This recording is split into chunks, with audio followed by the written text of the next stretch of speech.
hard just getting it out there. Like the people who have listened, I've had such lovely messages come through, which has been really good. And saying it's, hitting the aim of the podcast, which is just to kind of motivate and inspire people. But it's just getting the message out there is really hard. Yeah, it's it's interesting, isn't it? Because I think I don't know about you, but before I even started this, I had this perception of what doing a podcast was. And then for me, I learned very quickly that it is nothing like I anticipated. No, no. And it's just, I mean, it's easier than you think it's going to be to Hmm. set up. Like I was thinking it would be really hard to set up, but yeah, there's just so many out there now. So Yeah, it's a battle against everybody. Everybody's doing a podcast, aren't yeah, they? it's a saturated space for sure, and it's more like the conversations are the easy part. I find it's nice to obviously speak to people, meet people, but then it's all the Yeah, after work, which I think people don't particularly see, which is so time consuming. yeah, it really is. It's yeah, a lot in terms of. Sorry, I'm just turning my. We still have a baby monitor because my little girl is so quiet, but her dad's just got home and gone to see her, and all I can hear is them having big hugs and stuff. So I'm just turning that off. Yeah, it's the processing of it just does take a while, and you obviously want to do that person just who like a good job who you've interviewed. So yeah, I find it does take quite a while. I don't know if you're finding the Oh, same. so much time, and I'm pretty terrible at it as well. So thank God for AI and all the tools that you can use for editing and stuff. I know. I'm glad for Riverside. They're like magic clips are Yeah, magic, yeah. really. I use Opus Clip as well, which if you've not, I'll Oh, I don't know that we'll one. get into that after Yeah. when we finish. But we mentioned there about like time consuming things, and the reason that I got you on is that obviously I came across your podcast, and then I saw your page, and you're a mum, you have a job, you have a podcast, and you also train and coach people for triathlons. Well, Ironman in particular. Yeah. How did the Ironman come about? Because I feel like that's probably, correct me if I'm wrong, I feel like that's probably the starting point of this journey. It came from, well, it was literally, well, about 6 years ago. Um, I had my little girl, and I'd always wanted children, never thought there was going to be an issue at all, and ended up with postnatal depression, which I was not expecting. Because yeah, as I say, I always wanted children. I'm a speech and language Hmm. therapist as my day job, so I work with children. So it was always on the plan that we wanted to have kids. But had my little girl, and people said, "Oh, yeah, it's just baby blues. It's just baby blues. You'll snap out of it. You've got to get on with it. Get on with it." But I just felt awful, and it just got worse and worse and worse. And I was, you chat to the health visitors, and they're like, "Just get on with it, and that's being a mum, and that's normal." Yeah. And yeah, but it spiraled massively, because I always thought that postnatal depression was when you didn't bond with your child. But turns out it can come about in many different Yeah. forms. And it was just the overwhelming feeling that I wasn't good enough to be a mum. That was the main feeling. And so anytime she cried, I took that as my fault, to the extent that going out, I would sit in the car for ages, psyching myself to get out of the car. And yeah, just it started impacting on me and my husband lots, because anytime she was crying, I would just start panicking and have this overwhelming feeling of, I'm not good enough, I can't do this, I can't do this. But it then, by that point, it was COVID, and so there was very little support Yeah. around. I did manage to see a doctor. I'd seen the doctor a couple of times and was told, it's just about being a mum, get on with it. Well, But then finally one doctor said, I think this might be postnatal depression. And I said, no, it can't be. Like, I love her so much. But she said, no, it can show in different ways. And at that point, it sort of clicked. And I was like, this makes so much more sense, because I just don't feel like me at all. yeah. And at that point, so I did go on antidepressants to help, but my husband said to me, he was like, Jen, like, let's remember who you were before having a baby. And I mean, I wasn't massively fit. I'd done a marathon before, but I'd never ridden a bike. I've ridden a bike as a kid, but I hadn't ridden a road Yeah. bike. I'd never sea swam. And he was like, you always found running helped clear your head. And, I come back from work and I go to the gym and I felt 10 times better afterwards. I was like, I can take on the world. So he was like, let's get you back into that. Like, that was your thing that helped you so much. So should we give that a go? And to start with, I absolutely, I couldn't run for 5 minutes. I couldn't, thought of going out with my daughter in a buggy was the worst nightmare. But I pushed myself to do it, and I did fine that first run. She was in the buggy, and I was like, oh yeah, this is me. And it just helped me so much that I then went, I'm going to do something completely random and out the blue, and booked myself for the Ironman 70.3, which everybody went, you're absolutely crazy. And yeah, that's sort of where it all started. But I did that first 70.3. And yeah, it went on from Well, there. I mean, it's incredible that you'd obviously. I think there's misconceptions around, you know, especially like Iron Man, and probably people think, oh, it's just a swim and a ride, and then but the road bike is a completely different beast if you've ever not been on one. I remember I picked up like a £50 Boardman off eBay a couple of years ago just for Right? like Yeah. commute to work, and I was genuinely terrified on the thing. Like I went downhill and was like, oh my god, this is more Yeah. like it. I don't think you can get your head around it if you've actually never been on one. And then sea swimming No. is hard. Yeah, it's a completely different thing. And I remember, so my husband bought me my bike for Christmas, and the guy at the shop was like, "You're not leaving," because I was like, "I want normal pedals. I want normal pedals." And he went, "You're not leaving the shop without having the clip-in Mm. pedals." And I was terrified, and I definitely, like, I got on the bike and probably fell off. Um, and my first ride, a dog like ran in front of me, and I fell off because I Uh, couldn't unclip fast enough. Yeah, it is a completely different thing, but I think it just gave me something different to focus on. mhm. Just, even if it was for 20 minutes to start with, I could go and focus on that, and then I could come back and I was like, I'm a better mum. I can process things a lot better. And yeah, the sea swimming, I definitely did hardly any sea swimming. I'm much more a pool swimmer.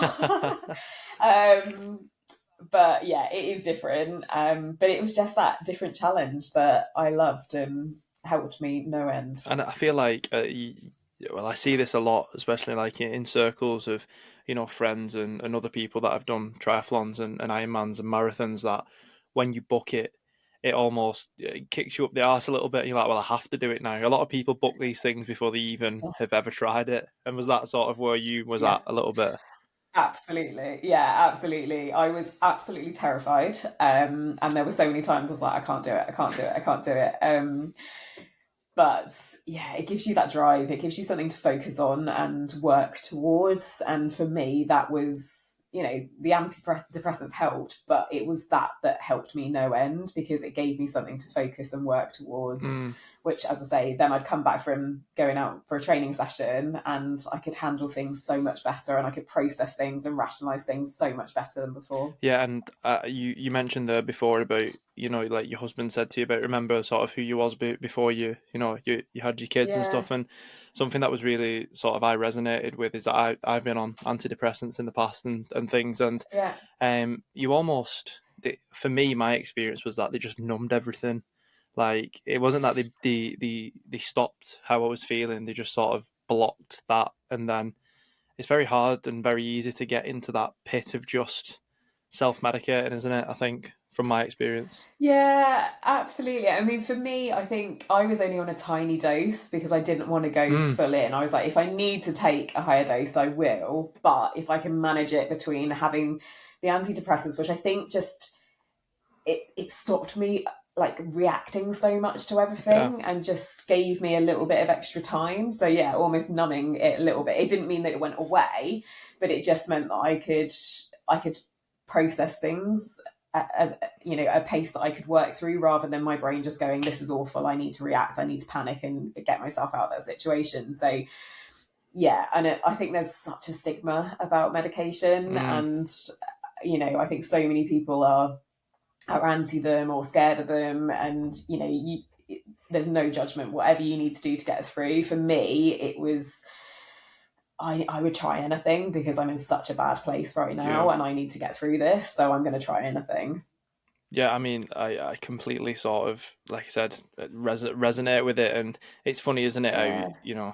fitness and exercise is such a massive factor, and it's so important to like leveling them chemicals out in your brain. And I think it's just that inspiring that you literally was like, right, I'm gonna have to do something, and then here you are. I mean, years later, just smashing it still and doing like Ironmans. Oh. And what was that first race like? That's something that I wanted to ask you, because I can only imagine how daunting the idea is. It so for the people who don't maybe know what the 70.3 is, what does it consist of? Yeah, so it's a 1.2 mile swim, a 56 mile bike, and then a half marathon, so 13.2 mile Yeah, marathon. insane.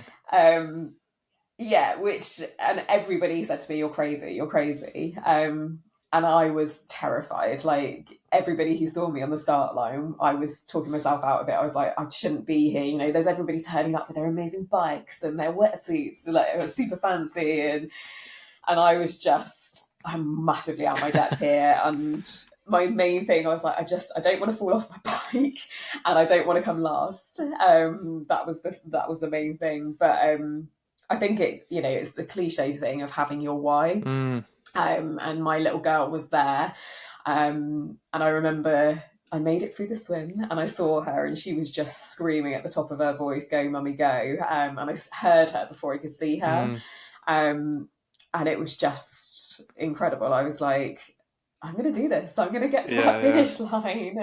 And thankfully, the weather wasn't too bad. It was a Weymouth half marathon where actually, a half Ironman where actually the weather was okay, which is quite rare. Um, but yeah, I loved it. It was brilliant. It just gave me such a buzz. And that finish line it will be something that stays with me forever. That first finish line, I loved it. And my little girl was at the end to give me a hug, which was the best hug ever. Well, it's safe to say that after that race, you definitely got the bug for it, didn't you? Because you didn't stop there, did you? I didn't, but again, I would have done, but it was my husband who said to me, "Well, Jen, you're halfway there. Like, you're going to do a full. Mm, You can't give up now." And I was like, dangling the "Oh, carrot for you. why have you said that?" Uh, yeah, and it seemed so unobtainable. I just felt I could never do a full Ironman. Mm. It's double the distance. It's so much more intense, but yeah, you get this little fire inside you that goes, I want to do it. So how many of the fulls have you done now? I've done six Wow, now. wow, yeah. So the fire kept going clearly. So something that I was super interested in is how do you once you've done the first full, so you've done the half, you've done the full. I mean, it would have been Mhm. so easy to just be like, I've done it now. Like I've ticked that box. What kept you motivated to do more? I think I think the thing that motivated me. So I did Hamburg was my first full, and I was picked up by so when you apply for an Ironman, they have their box where it says, "Is there a reason why you're racing?" So I put in, I'm racing through postnatal depression, and they asked whether they could film my story, Wow. which I was like, oh no, they're going to be filming me whilst I'm cycling, and I don't have a clue how to do all of this. But I think for me, I wanted to speak out because so many people don't speak about postnatal depression or depression in general or anxiety, and I was like, if this helps other people, then I'd love to keep doing it. So yeah, they filmed my story, and I from that I had lots of feedback from people, even before the film came out. But I put clips on my social media, and they were saying to me, "Jen, that's really helped me. That's helped me so much." And so I loved it, but I also saw, well, doing this has helped other Mm. people, and is there a chance that I could keep, helping others? Um, and then it was coincident. I was sitting there thinking, I'd got back from Hamburg, and you feel a bit sick for the first few days afterwards, and you're like, I'm never going to do one again. I'm never doing it again.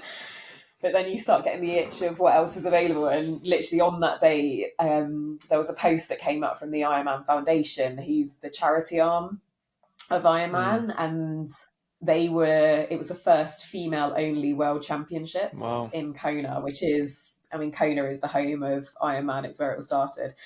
And they put out a post saying they were looking for women who had a story. They wanted to take 30 women to the World Championships to inspire others. And I literally, without even thinking about it, just replied to the message and DM them and was like, hey, can I find out about this? And then I was like, what have I done? I haven't even spoken to my husband Yeah. or anybody about this. But I absolutely loved it. But also, if I can share my story and help inspire others, then why not? And that post was the right post at the right Yeah. time. It got me my next one, and then it kept going from there. Yeah. So was that your favourite one that you've done out of the six? Kona, Yeah. yeah, yeah. So Kona is, I mean, it is the home of Ironman. It was the World Championships. It was, yeah, it's just a different place. It's super special. The majority of locals are so in with it, and they love it, and they're cheering you on, and it's, cycling through the lava fields of Hawaii, and it's just something else. It's brutal, but it is incredible. Do you ever reflect on that and sort of think that, prior to, having your kids, that you'd only run a marathon and then one day you're cycling through the lava fields? Absolutely. Like, even today, I still, most days sit here and think how my life has changed in only 6 years.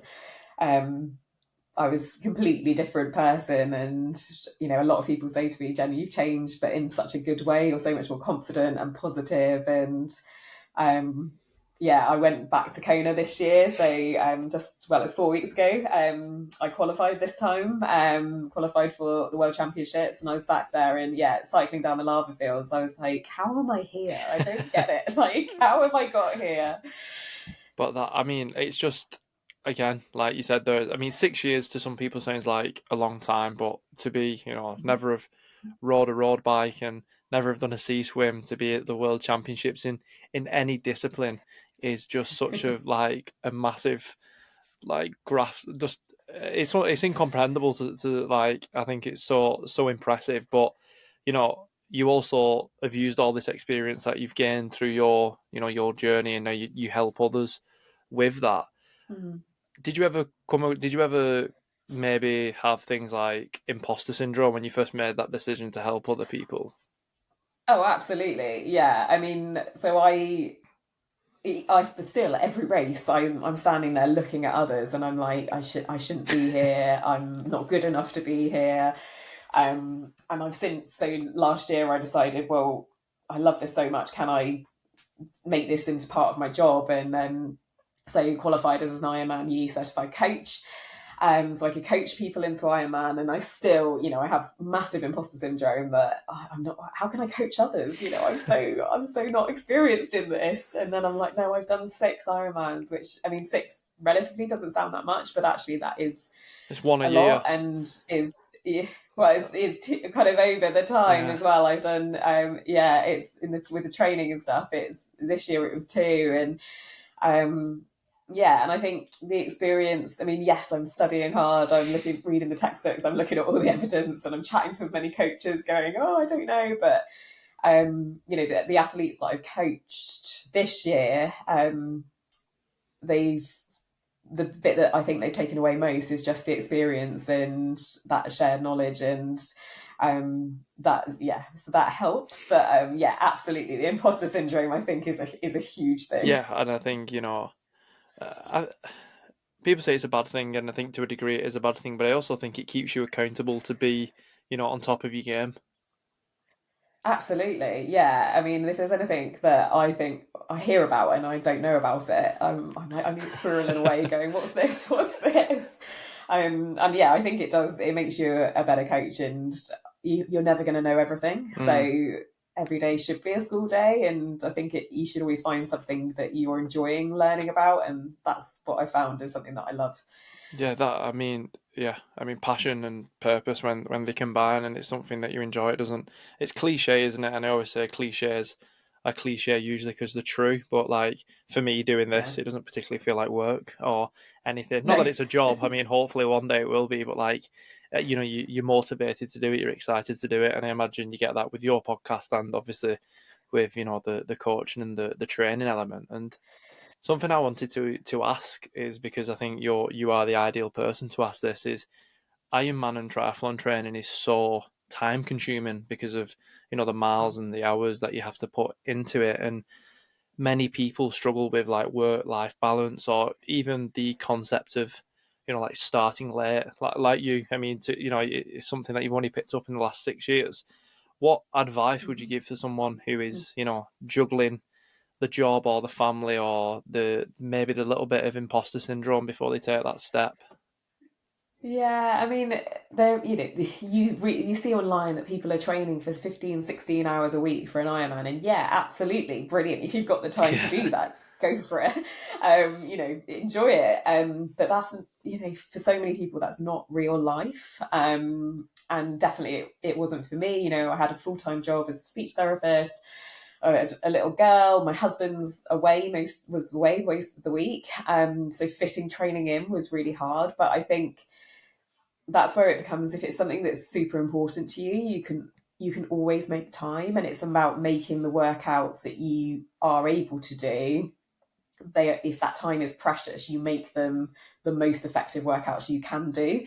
So there were some days that I literally only had my lunch break at work, or I've got, I'm having to finish off work, get my little girl to bed, and then it's 9 o'clock at night, and everything inside you goes, I just want to sit down and watch telly, yeah, or I just want to sort of, just chill. I just want to go to bed.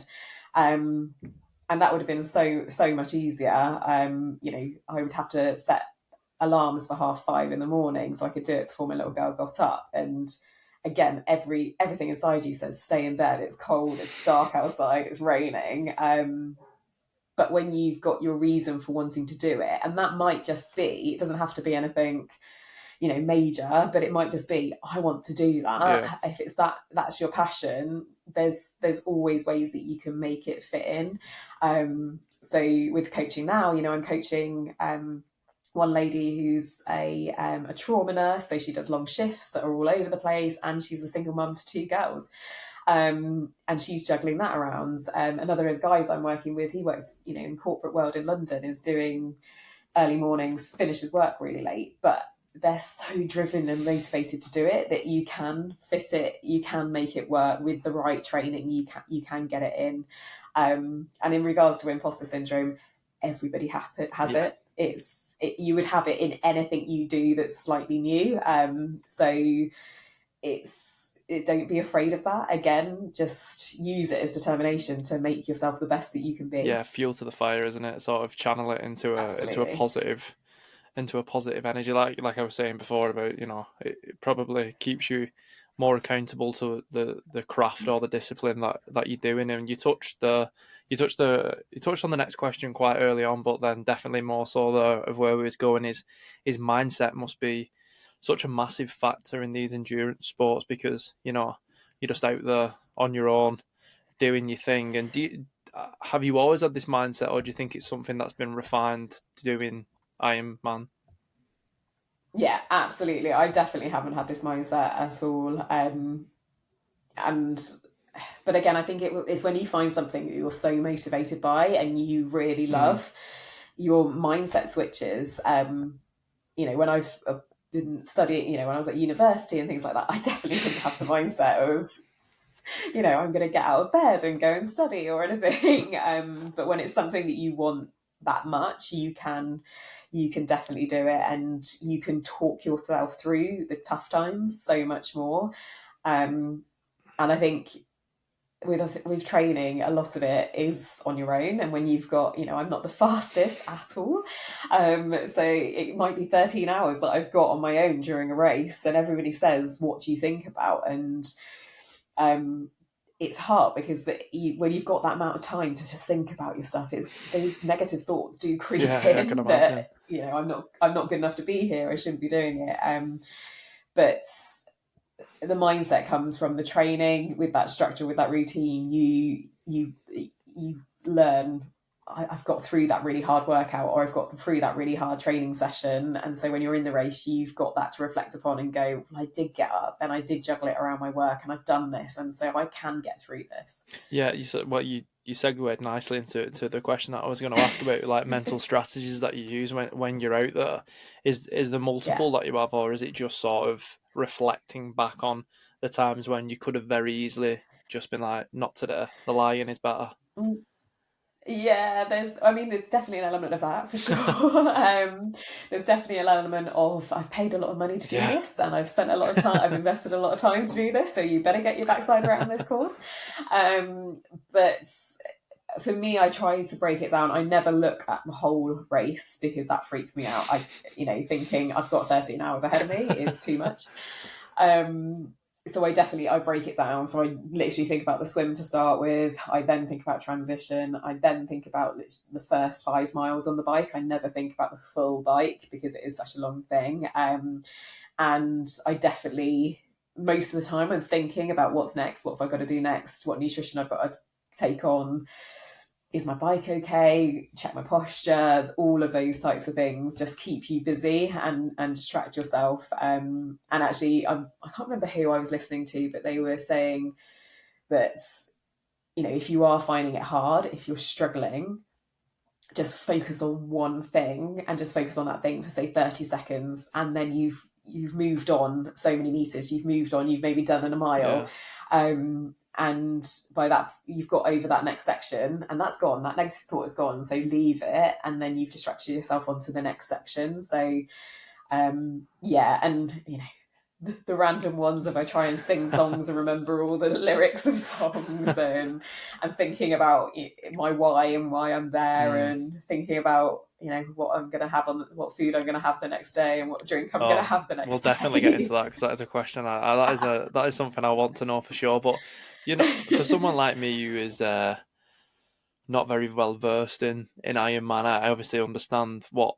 it is, and the bike, the swim, the run. Mhm. But you mentioned there, you alluded to sort of the nutrition element of it, your equipment, things like that.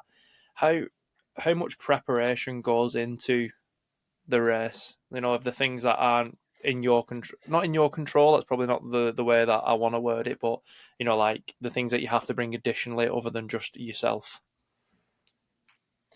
Yeah, quite a bit. I mean, nutrition, a lot of people say it, and I definitely agree, is the fourth discipline, Mm, and one of the big ones. If you don't get your nutrition right, your whole race can be ended within seconds. So nutrition, and I definitely say to my athletes, is training with whatever nutrition you're planning on using in the race months in advance, and so your stomach can get used to it. And if your stomach's not used to it, you've got time to then change what you're having. For me, I can tolerate gels, but if I have too many, I'm then feeling sick yeah, and struggling. So for me, real food helps. So there's all of that, and then definitely kit is a big one. And you know, you can spend thousands on kits, and when you first start out, it can be very daunting, but you don't have to. That Facebook Marketplace is a brilliant yeah. place. There's a lot of groups that are secondhand try kits, so that as people upgrade their kit, they then sell it on, which might be perfect for you. And I definitely started with that, and then have built up over time. But you've got to make sure that the kit is working for you, so it's comfy, it meets your needs. So there's a lot of prep that goes in to all of that side. It's not just swim, bike, run, it's a whole manner of things. Yeah, I can only like imagine that the night before of just thinking I've got to do this for 13 hours, and I've got to also make sure that I've got X, Y, and Z and everything's ready as you go. Yeah, Yeah, I mean, kit lists are my best thing. I have my kit list of literally everything that I need, and then it's broken down into morning of the race, what I need when I get up, swim, transition, bike, transition, Mm. run, and then I lay it out in my kit bags. I take photos of it because I don't want to be on my walk to the race and think, oh, I forgot this. I can look back at my picture and I can make sure it's in that kit bag. So yeah, all of that it does take a I mean, lot, it's but insane. Like just listening to for me, like even a marathon, like would be the anxiety of doing it and then the prep for it, but then to throw in, a 3 mile swim and how long's the bike in the full? so it's a 2.4 mile swim, a 112 mile bike, and then a marathon. I mean, But insane. I was absolutely you. You know, I mean, yes, I'd done a marathon, but before that, I'd barely ran, Yeah, and as I say, I couldn't even ride 5 miles on my bike without feeling uncomfortable and thinking I hate this. So I was definitely where you are. yeah. So, put you on the spot. If you could get rid of one, what would it be and why? One of the disciplines. Um, oh, it's hard. I mean, all of them have their negatives. Just get rid of them all, and we'll just turn up, and we'll just have this. Yeah, I'll just take the would it? medal. That would be Yeah, great. No, I'm in. If on you a can sort race that out, by the day. way, if we can get an Ironman, that is that. I'm in. Sure, we'll just work on the medal. Um, I think for me, it would have to be the bike Mm, purely because of the yeah. length. Um, But then the flip side of that is I absolutely love the bike because you get to see places that you would never see. Mm, And the races I've done, I've tried to pick ones that are places that I want to, or my family would like to go and visit and explore. Um, so Nice Ironman, you know, when I was in it, I hated the bike because it was up mountains, it was up in the Alps, it was freezing cold, it yeah. was brutal. But in hindsight, like the views were something incredible that I would have never seen if I'd gone on a holiday to Nice. Mm, I would have stayed by the beach. I wouldn't have explored it. So yeah, I think I'd have to say the bike just because of the length of time, and I'm not the fastest cyclist, so it does take me the longest.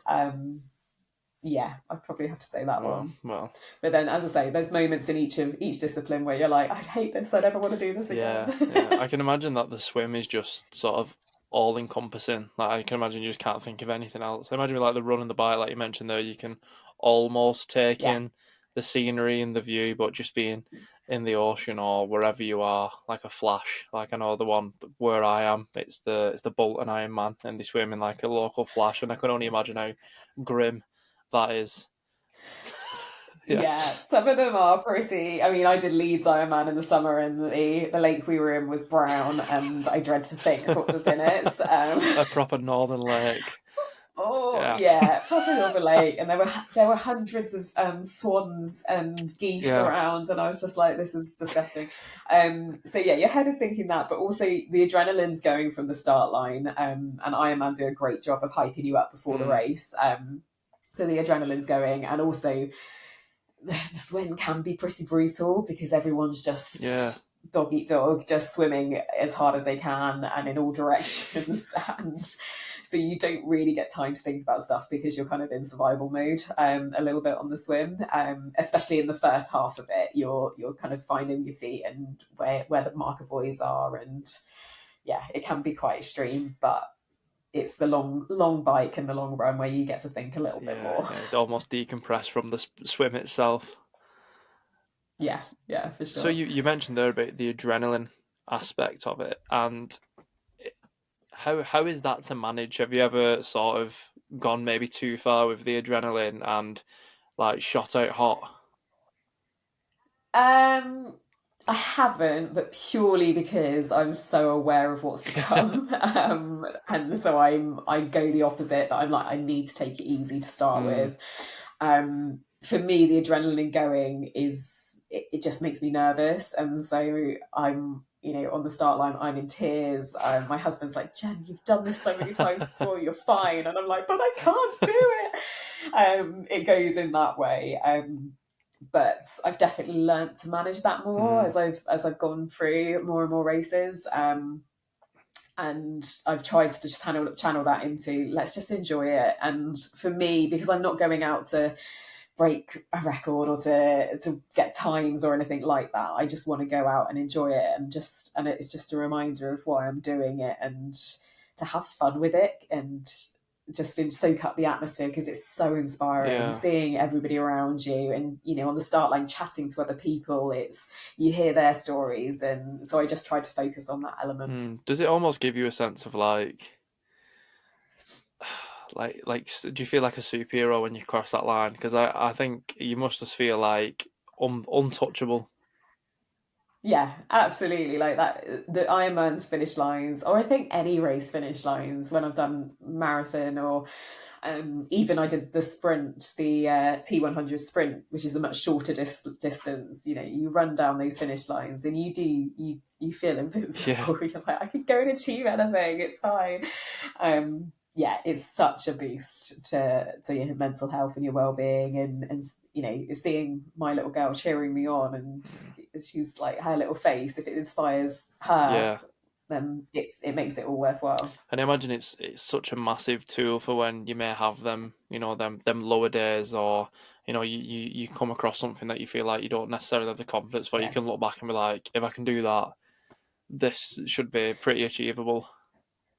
Yeah, definitely. So I was doing a presentation at work the other week, and I was really worrying about it. And I went to the toilet beforehand because I was like, I'm struggling a bit. I'm really worried. And I was like, Jen, you did an Ironman like 2 weeks ago. You can absolutely get through this. It's fine. So I was looking through the pictures, just reminding myself of Yeah. it. Yeah, it does give you that boost of confidence. It's so funny how our brains just like hoodwink us into, negativity bias. Oh yeah. Yeah, absolutely. I think it's my default is I can't do it. I can't. Yeah. I'm not good enough for it, and that's what the postnatal depression. I'd always been that type of Mm. person, but I'd always been able to manage it. And then, yeah, as you mentioned about hormones and your chemical balance in your brain, it just tips you over the edge. Yeah. So, but to have a little Ironman medal in your pocket Yeah. definitely Yeah. helps you through those situations. So, moving on to, being able to do things and conquer new challenges and, try a different thing. The podcast. How did that come about?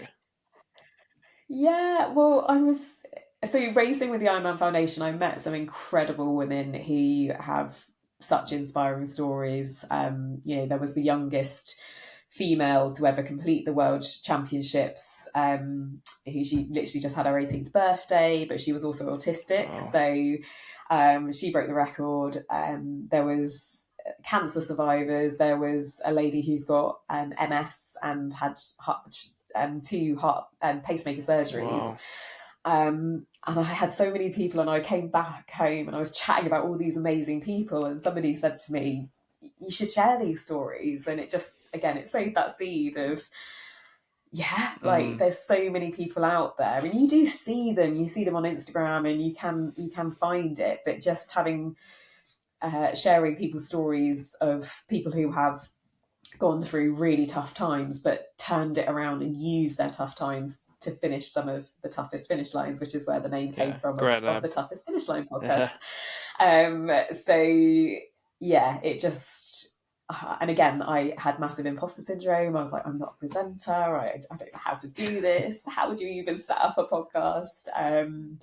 But it was actually so much easier than I thought it would be. And yeah, it's evolving. I think I'm getting a little bit better, but I it's coming. Yeah, I did want to ask you about that. Like, if you look back to the first time you did it and look to now, how, how do you find? I'm going to talk about like my experience a little bit here, but like my people told me to do a podcast because I'm just a talker. Like I can talk the back legs off anyone. Yeah, So there was like naturally, you chat a lot anyway, so why not just do it with people? And then, but when I yeah, first did it, I was like, oh, this is good. But then there was like, as I got further along, I was like, it's actually like a bit of a skill to just sit and listen to people and sort of try and navigate a conversation. It's completely different to just like a normal conversation, isn't it?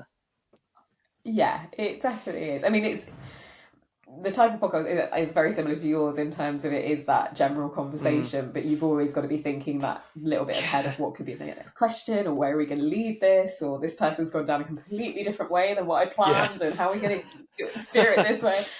And it was actually, so my first podcast, and I still am like, I don't even know how I got her on, but it was Sarah Ruggins, who had literally just completed the Guinness World I mean, what a Record for story.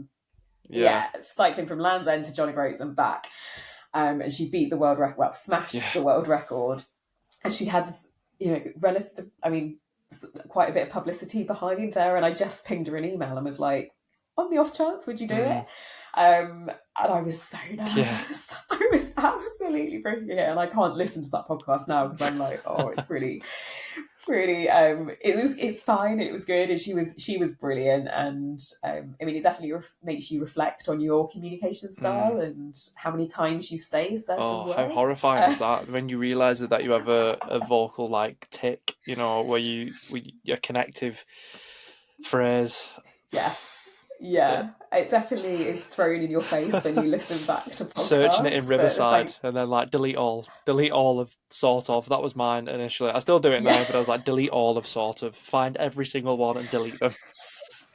yeah, mine's kind of. So if you could do that on this podcast, if you could search for all the kind ofs, there'll be a lot. If you could delete those, but yeah, again, it's you have the imposter syndrome, but the more you do it, you get used to it and you find your way. And I'm still learning about Riverside and things, but again, I really enjoy it. And even if it just helps one person, then it's a Yeah, win. 100%. And I think it's very, very easy to be consumed by stats and analytics and Yes. watches and what people are saying, but ultimately you go back to your purpose, don't you? And for me, that's exactly what Yeah. you've just said. If it helps one person, what an amazing thing. If someone gets Yeah. a habit or a routine from someone like yourself or any of the other guests, and that's the catalyst of their change in their life, then wow, what a thing to do.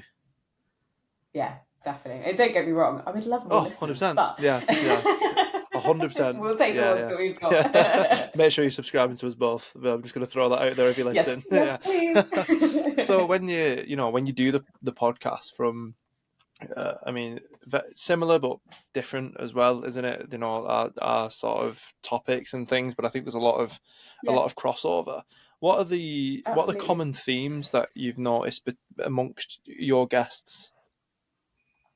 Um, I think the common ones are that, a big one has been there's everybody's story has always had one person who's believed in them. Mm, So even when they felt like they have nobody and they're on their own, there's been one person who says one thing or has pushed them in a direction that's then changed their lives. And I recorded a podcast on Friday, and she said it. She said, I call that person my angel, and I was like, I love yeah, that. That it is almost like there's this one angel in every guest's story who has just flicked that for yeah, that one person to change their lives.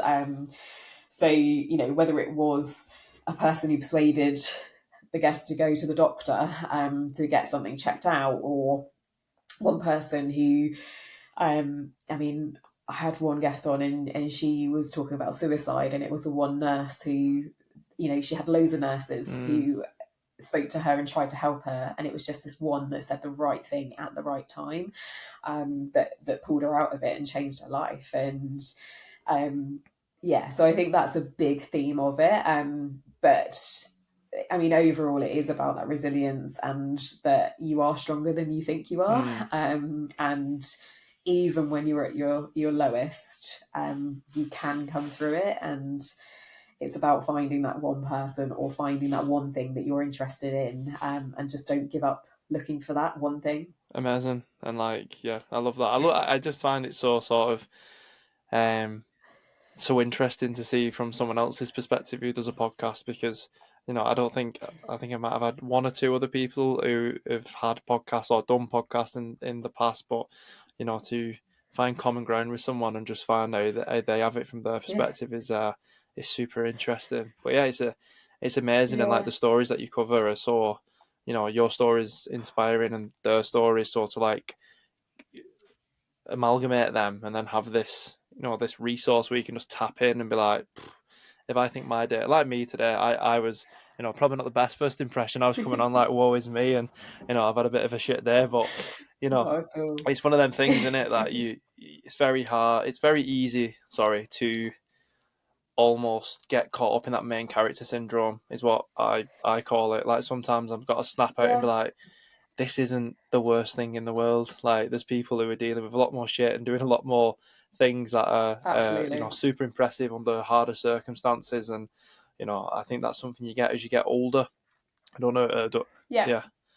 So yeah, and I definitely find, again, even if nobody listens to the podcast, every single person has inspired me yeah. and it helped me no end. Mm. And definitely sat on the bike in Kona last month. I was really struggling, and I was like, hold on, if so and so can do this, and they've had that, then and so and so's had this, and so so's had this, like Yeah. I can get through this. And everybody's challenges are relative, Mm. and that's not belittling anything that anybody else is going through, but it does, as you say, helps put things into perspective and Mm. makes you see that there's wider things out there, because it can be all consuming, that it just your negative thoughts take over.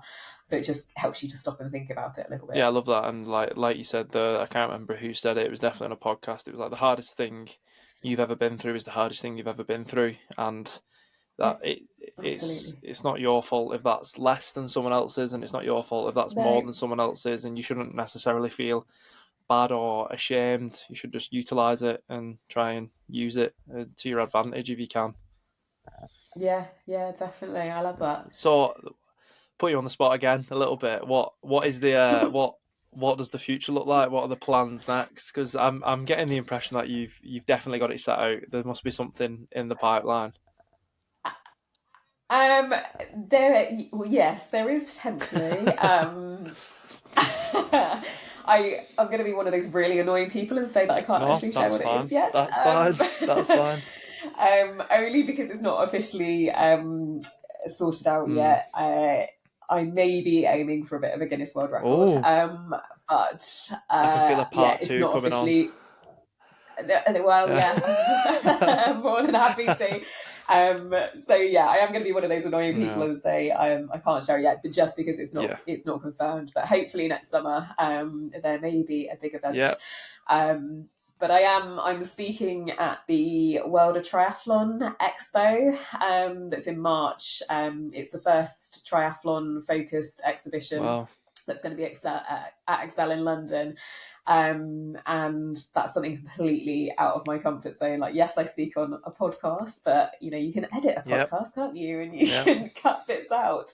But I'm going to be speaking on one of their stages on the Saturday, lunchtime, to share my story, but also to share, like we've just been talking about there, about key things that I've learned from the guests. And I've got a couple of guests coming on stage with me to bring it all together, which is Wow. really nice. So that will be something completely new for me, that I'm nervous, that I'm super excited Yeah. about to do. But yeah, a bit worrying because you can't pause it and you can't edit it. Yeah, but what a pinch me moment to be like, sort of Yeah, what a milestone in the journey to be, doing a like a half, and then here you are telling other people and inspiring other people about your story and what you're doing at like the first expo for it. So insane, so yeah. cool. We'll see. Hopefully it will go I'm well. And sure it will. I mean, my biggest fear is that I'm going to come out on stage and there's going to be nobody there. That will be my worst nightmare. Well, That I'll just be speaking if you look at it from that really fast. perspective, there's no way you can embarrass yourself. So every cloud has its silver lining. You can find the good in anything. But True. I'm sure people will be coming to check it out. So how I round up the podcast every time is the same. There's two questions that I ask the guests. Um, the first one would be, if there were three habits that you would recommend to people, be that in their everyday life or being Ironman or endurance training, what would them three habits be and why? um, I think one for me, which comes from my little girl actually, there's which has changed how I think about things, is she, as most little girls were, they were obsessed with Frozen, the film, and the songs get played over and over again. But there's one clip in the second film where Anna says, "Take a step, then just one more Mm, step." And that's kind of become mine and hers little yeah, motto, that if we're struggling with something, or if we don't want to do something, if we're not motivated by it, we go, right, take a step, and then just one more step, and then decide what you want to do. So that's become a bit of a habit now, that if I'm struggling with something, I say that in my head. charm. And if anyone's wondering why I look like this now, it's because my laptop's just decided to die 50 minutes into the podcast, but we're here. So again, really sorry that you Do got not worry. interrupted during your habits that you were telling us that you'd recommend to the everyday person. So you're going to be saying this in your sleep by the time we Well, get it's it a good out. reminder to me. It makes it Yeah. even more of a habit for me. So, So yeah, what was there? I'll act shocked for the second one. so the second one. Yeah, I've lost my train of thought now.